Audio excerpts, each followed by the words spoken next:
Olá pessoal, tudo bem com vocês? O meu nome é Márcia, sou professora de língua portuguesa e redação e quero começar essa videoaula compartilhando com vocês o versículo bíblico que diz: "E sabemos que todas as coisas contribuem juntamente para o bem daqueles que amam a Deus." Está lá em Romanos capítulo 8, versículo 26.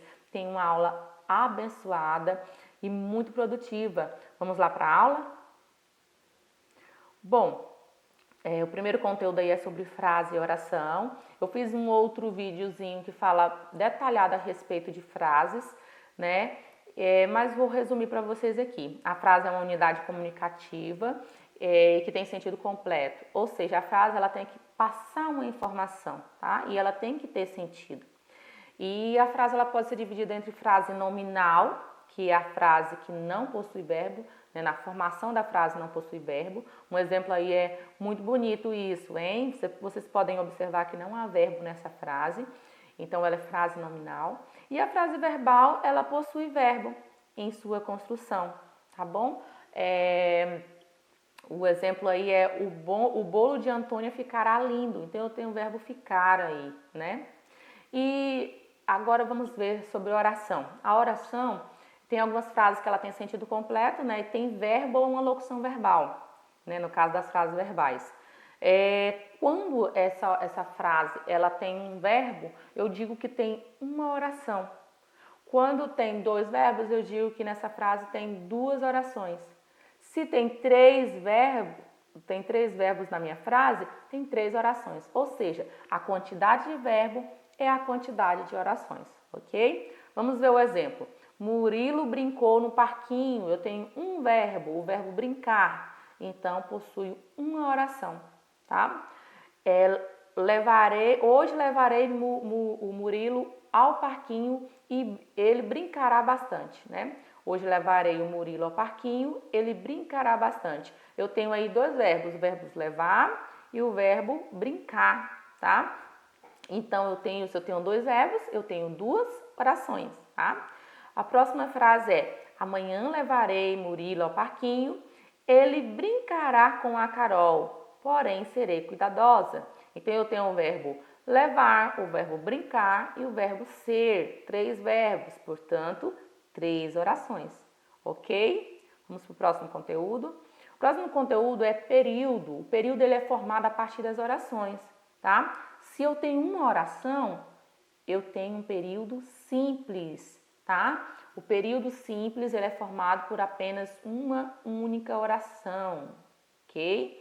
Agora, se eu tenho duas orações ou mais, eu tenho um período composto, tá? Porque a quantidade de oração ela vai formar o período, tá? Se eu tenho uma única oração, período simples.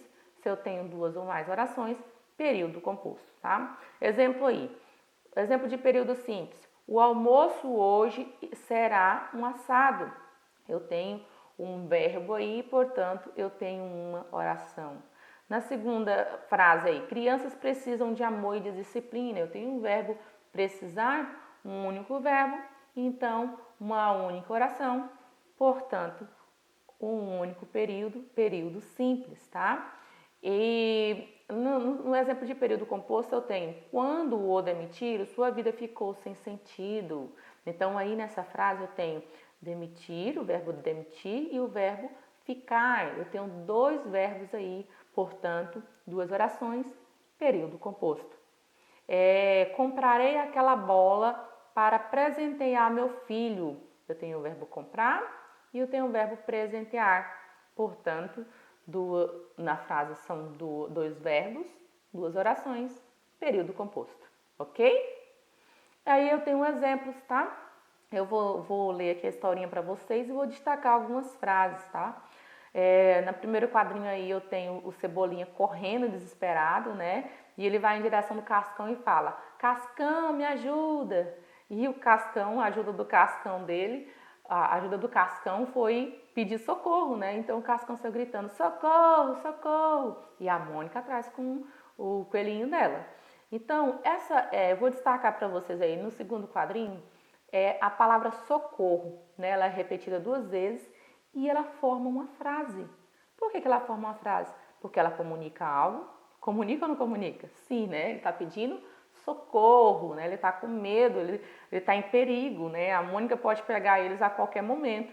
Então, esse sentido, ele é completo através das imagens aí, tá?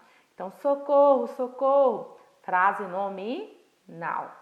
E na historinha de baixo eu tenho a Magali, que chega na sorveteria, né, como sempre, querendo comida, querendo alguma coisa para comer. E ela chega próxima ao balcão de venda e fala: eu quero um sorvete de casquinha. E nessa frase, eu quero um sorvete de casquinha, tem um verbo, né, o verbo querer, só um verbo.